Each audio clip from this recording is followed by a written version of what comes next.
Hi, I'm John Hornick. Welcome to my Sauces to Die For series. Today we make one of my favorites, hummus. I was in college when I heard of hummus for the first time from a great professor who said he had to go to several different places all over the city to find each one of the ingredients. That's not true today. All of the ingredients are easy to find in a single store. Many people have strong feelings about their hummus. Some people like it creamy, some people like it thick, some like it granular, and some like it smooth. Some people like it dark and some light. Some people like a lot of garlic, like me. So this hummus lesson shows you how to make the hummus that I like, which is smooth and creamy, but not soupy and light in color and pretty garlicky. So let's start cooking. Now the first thing we're going to do to make the hummus is to sort through the chickpeas, looking for either some bad ones or little rocks, okay? And I don't see any. So now the next step is going to be to cover them with water. Oh, there's a bad one right there. Or that might be a rock. Yeah, that's a rock. Okay, glad I found it. Oh, there's another one there. Nope, not a rock, but a bad pea. All right. Next thing we're going to do is cover the chickpeas with water. In case you're wondering, I'm making a double batch, so I'm using double the amount that's in the notes. And you want to cover them by about, about 2-3 inches or so that when they absorb water and they expand, they'll still be covered with water. Okay, that's good. Now we're going to let these soak in the water overnight. They do not need to be refrigerated, but I'm going to cover them and leave them out on the counter until I'm ready to do the next step, which it's nighttime now, so my next step is going to be sometime tomorrow afternoon. Okay, our chickpeas were soaking in the water overnight, and as you can see, they've expanded a little bit. Now we're just going to drain out this water, okay?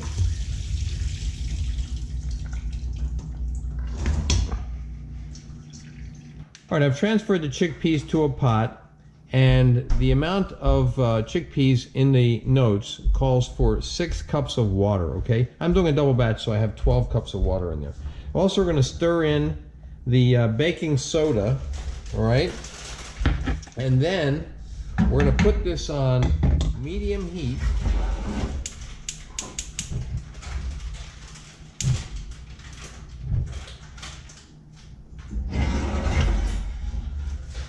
And we're going to bring that to a boil. Then we're going to moderate the heat so that it's not a rolling boil, but we want it to keep boiling, keep cooking, and we want to cook those peas until they're very tender, which will take about 30 to 40 minutes. Okay, now our water has not yet come to a boil, but as you can see, there's a lot of foam that's formed on top. What you want to do is every now and then skim off this foam and this scum that forms on top. Also, you'll start to see some shells of the chickpeas, some of them, not all of them, but some of the shells will float to the top. You can skim those off too. So just do that periodically until they're finished cooking. Okay, the chickpeas have been cooking for about 35 minutes since they came to boil, and I reduced it to a simmer, okay? And let's check them. Nice and tender, soft, not crunchy at all, but not mushy. So let's turn off the heat. Now we're going to drain them. All right, now we're going to drain the chickpeas. You might think, I didn't really need to show this step. I just want to make sure they get drained, okay? I don't want you putting them in the food processor without draining them first. Okay, now, after we get all the water out of those, we're going to transfer these to the food processor. Now, I've transferred the chickpeas to the food processor. I mentioned earlier that I was doing a double batch. But what I did is I split the chickpeas in half because the food processor can't hold all of them. So I put half of the chickpeas into the food processor. And this is the amount you would have if you were making it from the quantities in the description. Okay, so we have the chickpeas, cooked chickpeas in the food processor bowl. We're going to add the tahini, okay?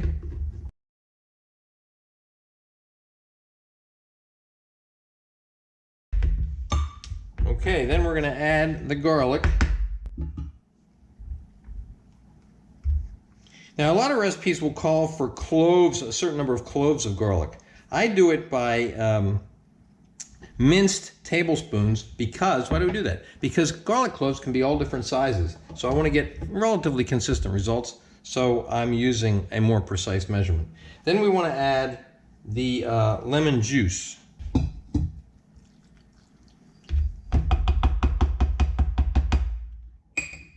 All right, now we want to put the lid on the food processor and process it until it's smooth. All right, now let's press this down the sides a bit, okay? So we can get it to process more uniformly, okay? All right, now we're going to drizzle in some olive oil while the machine is running. That's going to cause it to loosen up a bit. How much? I'd say about 2 tablespoons worth to start. I'm going to add a little bit more.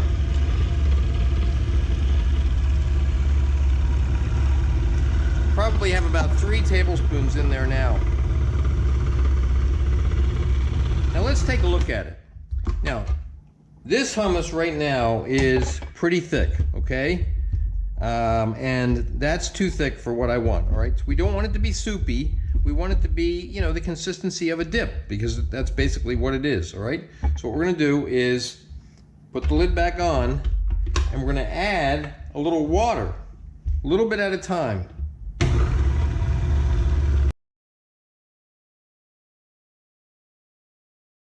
Now let's check it again. All right, it's starting to loosen up, okay? We're gonna keep doing the same thing with the water, but now that we've gotten it mixed up a bit, we're gonna also add some salt. How much? We're gonna salt lightly, okay? We can always add more later. A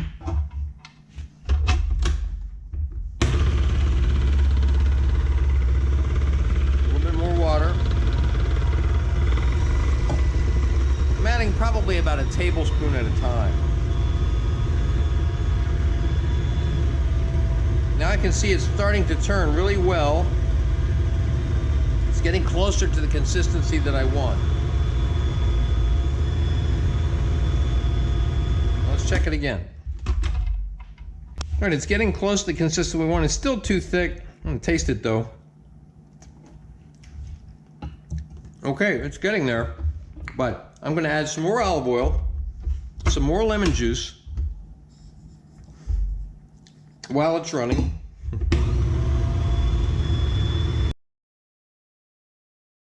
A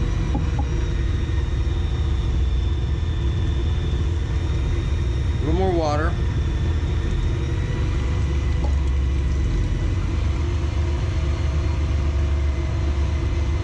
It's really starting to loosen up.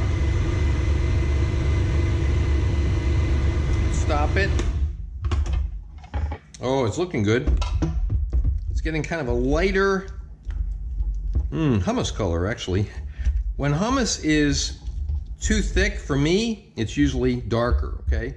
When it's getting closer to the consistency that I like, more of a dip consistency, it's usually lighter in color, okay? That's also partly because of the olive oil and the lemon juice that's been added to it, all right? So let's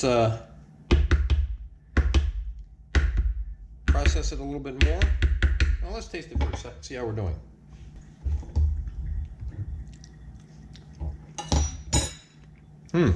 Okay, it's coming along, but I'm gonna add some more lemon juice, some more olive oil, oh, and some more salt.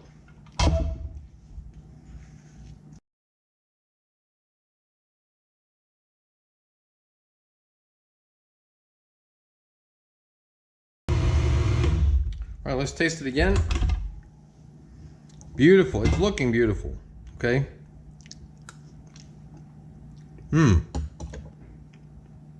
I think that's perfect. But what I do want to do is I want to loosen it up a little bit more with a little bit more water, because I think it's still a little thicker than I want it to be.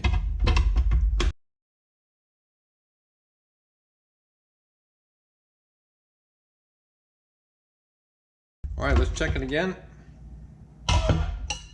It's looking beautiful. Okay, I think that's great. It has a nice consistency. It's a dippable, basically. It's not runny.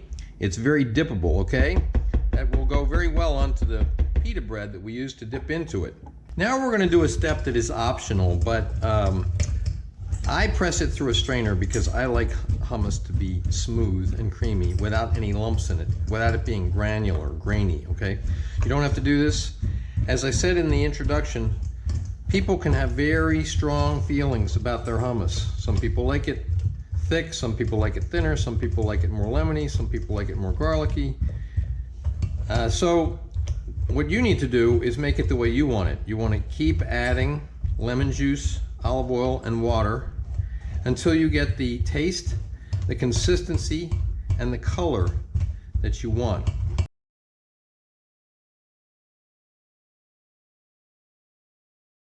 Now at this stage, what I always do is rinse the spatula and then take whatever is on the bottom of the strainer off, because you've got a lot of good stuff there, okay?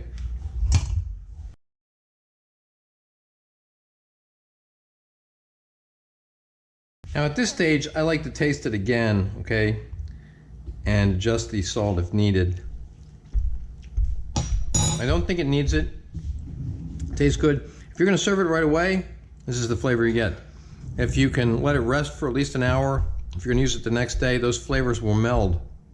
And you should check the salt again at that time to see if you think it needs more.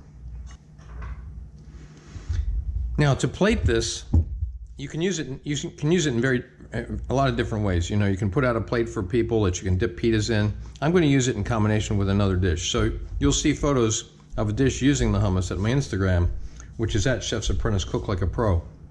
But if you're just going to put it out for people to use as a dip, you can garnish it with some chopped parsley, a little paprika if you want to. You can put in there on top a couple of cooked chickpeas. And you can also drizzle a little olive oil on it. So, as I said, you can see photos of a dish using this hummus at my Instagram, which is at Chef's Apprentice Cook Like a Pro. Please remember to subscribe to my channel, and thanks for watching.